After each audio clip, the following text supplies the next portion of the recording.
नमस्कार and welcome back. Benjamin Netanyahu मर चुके हैं।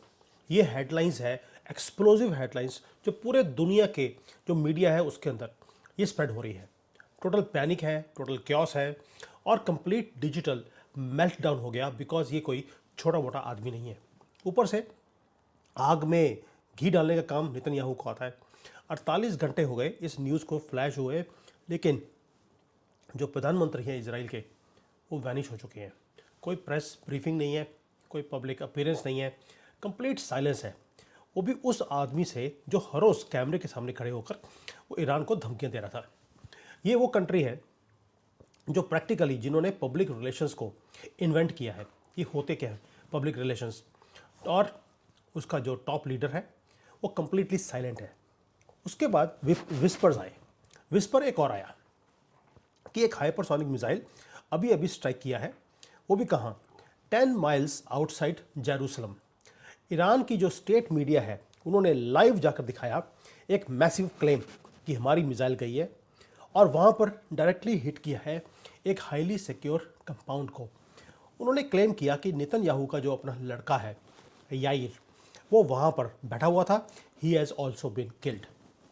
और उसके बाद भी ये न्यूज़ 2 आने के बाद जो प्रधानमंत्री हैं नेतन्याहू फिर भी कैमरे के सामने नहीं आए। उसके बाद एक न्यूज़ और आती है, एक टेरिफाइंग वीडियो लीक। वो आती है कि जो मोसाद का हेडक्वार्टर्स है उसे भी डिस्ट्रॉय कर दिया गया है। ये सारा कुछ पिछले 12-13 घंटे में हुआ है। सोल्जर्स वहाँ पर भाग रहे हैं, मोसाद के लोग अपने आप को बचाने की कोशिश कर रहे हैं, और वहाँ पर स्ट्रेचर के ऊपर एक बॉडी को निकाल कर लेके जाया गया जिसको हैवीली एक वाइट क्लॉथ के अंदर ढका हुआ था। क्या वो नेतन्याहू थे? ये क्वेश्चन सारी दुनिया पूछ रही थी, और ये क्वेश्चन सारा सोशल मीडिया भरा हुआ है इन चीज़ों से। क्या ये लीडर ऑफ इजराइल है जो चला गया? इंटरनेट के अंदर it was out of control. Every single second एक नया र्यूमर वो बाहर निकल रहा था। र्यूमर वर्ड यूज़ कर रहा हूँ, बाद में आपको सच्चाई पता लगेगी कि र्यूमर था कि सच्चाई है। एक घटिया इंडियन जर्नलिस्ट, उसको डिटेन भी कर लिया गया है क्योंकि वो लाइव लोकेशंस वो शेयर कर रहा था ईरान के साथ। किसके लिए? ताकि जो मिसाइल की स्ट्राइक्स हैं वो नेतन्याहू कहाँ पे जा रहे हैं, सीक्रेट विजिट्स कहाँ पे हो रही हैं, वो लोकेशंस शेयर की जा रही थी। क्या इस इंडियन जर्नलिस्ट के कारण नेतन्याहू को अटैक किया गया? ये कुछ भी हो सकता है। अब आते हैं, सस्पेंस जो है वो पैरालाइज हो चुका था, पैरालाइजिंग था। वर्ल्ड अपनी ब्रेथ को वो होल्ड करके बैठा था, क्योंकि नेतन्याहू के मरने का मतलब है कि ईरान का वॉर ख़त्म हो गया और टेबल्स टर्न हो गए। जिस दिन खमेनी मरा था उस दिन इजराइल जीता था, लेकिन जिस दिन नेतन्याहू मर गए उस दिन ईरान जीत जाएगा परमानेंटली।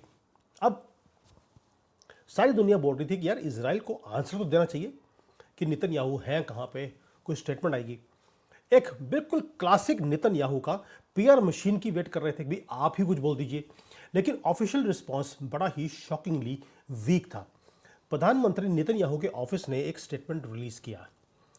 वो अर्ज करते हैं अपने लोगों को कि आप वेरीफाइड अपडेट्स के ऊपर ही विश्वास रखिए, अनकन्फर्म्ड न्यूज़ के ऊपर अब विश्वास मत करना। भाई, स्टेटस ऑफ प्रधानमंत्री ऑफ इजराइल है और हम अनकन्फर्म की बात नहीं कर रहे हैं, हम तो आपसे कंफर्मेशन मांग रहे हैं। उनकी तरफ से कोई भी वर्ड नहीं आया। आप देखिए पूरी गेम कैसे चली है। नाउ लोगों ने बोला कि इस बड़ा सिंपल है, आप अपने नेतन्याहू को माइक्रोफोन के सामने, कैमरे के सामने ला दीजिए, अगर जिंदा है तो पता लग जाएगा। जो ये मैसिव कवर अप करने की कोशिश कर रहे हैं इसका मतलब है दाल में कुछ काला है। लेकिन गवर्नमेंट वॉज नॉट आंसरिंग। ये सब कुछ हो रहा है पिछले 12-13 घंटे में। फिर उसके बाद इजराइल ने एक ऑफिशियल वीडियो रिलीज कर दिया नेतन्याहू का। वो खड़े हैं इजराइल के फ्लैग के सामने, डायरेक्टली कैमरे के अंदर देखकर बातें कर रहे हैं। He is alive, he is well and he is unharmed. लेकिन लोगों को थोड़ा सा रिलीफ आया कि चलो नेतन्याहू बच गए हैं। लेकिन रिलीफ जो है वो 3-4 सेकंड के बाद ख़त्म हो गया, क्योंकि जो इंटरनेट है उसने नोटिस किया कि जो आदमी इन्होंने दिखाया है उसकी 5 उंगलियां नहीं 6 उंगलियां हैं, 6 fingers on his head, and it was immediately clear ये डीप फेक की वीडियो बनाई हुई है। एआई ग्लिच था ये, और एक्चुअल नेतन्याहू की वीडियो थी ही नहीं। तो अगर नेतन्याहू जिंदा थे या जिंदा है, तो इजराइल की गवर्नमेंट को एक एआई जनरेटेड वीडियो को रिलीज करने की ज़रूरत क्या थी? और अब जो कमेंटेटर्स हैं दुनिया भर के, उन्होंने क्वेश्चंस पूछने शुरू कर दिए कि भाई जो इजराइल है वो किस चीज़ को हाइड कर रहा है, वो फैक्ट्स को बता क्यों नहीं रहे। अब इसके बाद तो मास पैनिक वो शुरू हो गया, इवन वाइट हाउस के अंदर भी। वाइट हाउस के अंदर कुछ घंटे तक जो डेमोक्रेट्स हैं उन्होंने एक्यूज़ करना शुरू कर दिया ट्रंप को कि तुम झूठ बोल रहे हो, नेतन्याहू मर चुके हैं और तुम युद्ध हार चुके हो, and you are not telling the people. Now जो कॉन्स्पिरेसी है वो और ज़्यादा डीप होती गई जैसे जैसे न्यूज़ को हाइड किया गया। नाउ अगर ये फेक अपीयरेंस दिखाई जा रही थी विद आर्टिफिशियल इंटेलिजेंस, तो रियल आदमी कहाँ है? कोई इंजर्ड है, वो फाइटिंग फॉर हिज लाइफ है, मर चुका है। जो साइलेंस है वो डेफनिंग था from Netanyahu and his government. उसका जो बेटा है वो भी नॉर्मली वो में बड़ा एक्टिव रहता है नेतन्याहू का ऑनलाइन, वो भी 36 घंटे से बिल्कुल साइलेंट था। अमेरिकन मीडिया ने बड़े हार्ड क्वेश्चंस पूछने शुरू कर दिए और फैक्ट चेकर्स सामने आ गए। लेकिन आजकल फैक्ट चेकर्स को समझता क्या है कोई, इसलिए फैक्ट चेकर्स को छोड़ दीजिए ना। ये तो हो गया जब ये नेतन्याहू का डिसअपियरेंस का पूरा खेल था, जिसको कवर करने की कोशिश करी डीप फेक की वीडियोस के साथ। ना साथ में एक हरकत और कर दी इसराइल ने। वो क्या करी? उन्होंने बोलना शुरू कर दिया कि हम ईरान के साथ युद्ध तभी बंद करेंगे जब वो अनकंडीशनल सरेंडर करेंगे। भाई नहीं तो हम पूरा का पूरा ईरान के अंदर जो जिहादी नेटवर्क है इसको हम डिस्ट्रॉय कर देंगे। ये लैंग्वेज आपको उस वक्त देने की ज़रूरत क्या है जब आपका प्रधानमंत्री मिसिंग है। लोगों ने देखना शुरू कर दिया कि ये लैंग्वेज है एक डेस्परेट फ्यूरियस नेशन की, क्योंकि आपको युद्ध के बीच में ये स्टेटमेंट्स देने का फ़ायदा नहीं होता। ये स्टेटमेंट्स आप युद्ध से पहले देते हैं, युद्ध के बीच में नहीं। अब ये जो कंट्री है वो ढूंढ रही है पूरी की पूरी इजराइल की कंट्री कि हमारा प्रधानमंत्री की तरह है। टेंशंस एब्सोल्यूट ब्रेकिंग पॉइंट के ऊपर पहुंच गए। ऐसा लग रहा था कि अब अगर नेतन्याहू गए या तो वर्ल्ड वॉर 3 शुरू हो जाएगा या कुछ और शुरू हो जाएगा। साइकोलॉजिकल जो वॉरफेयर है वो पूरे दुनिया को ड्रेन आउट कर रहा था। उसके बाद एक सडन शिफ्ट आता है। कोई ऑफिशियल प्रेस रिलीज नहीं आती, कोई एडिटेड स्टूडियो लाइटिंग नहीं लगती है, कुछ नहीं होता। एक सेल फोन कैमरा यूज़ किया जाता है लोकल कैफ़े के अंदर, और वहाँ पर खड़े होते हैं नेतन्याहू। वहाँ बैठे हैं शॉप के बाहर हंसते हुए, बिल्कुल कैजुअल। और एक रिपोर्टर उनके पास पहुँचता है और उनको बोलता है ये पूरे दुनिया में ये र्यूमर्स हैं कि आप मर चुके। तो उन्होंने कोई पॉलिटिकल स्पीच नहीं दिया, कुछ नहीं, ही जस्ट स्माइल्ड। और नेतन्याहू ने बोला yes I am dying for coffee.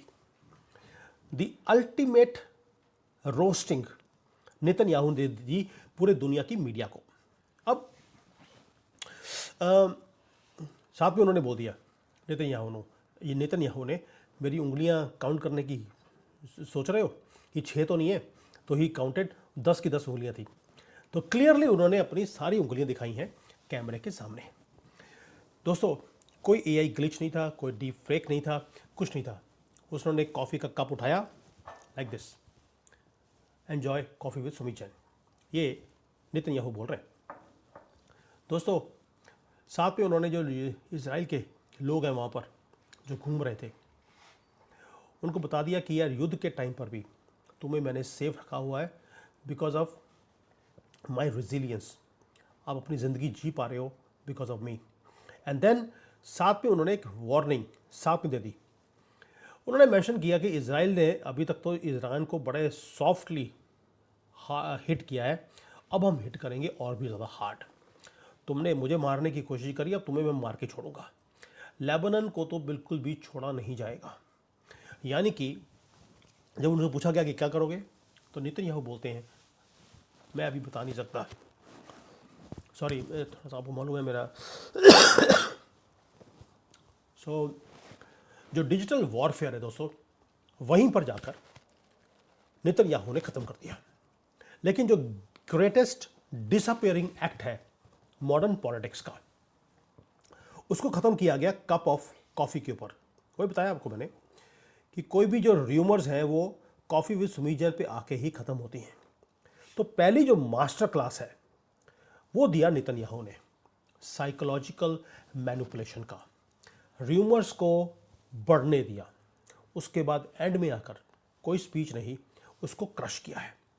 और जो हैवी क्वेश्चंस हैं उनको छोड़ दिया आपके लिए। ये जो पूरा डिजिटल पैनिक है ये क्रिएट किया किसने, और 48 घंटे तक इजराइल ने उसे छुपा के रखा क्यों?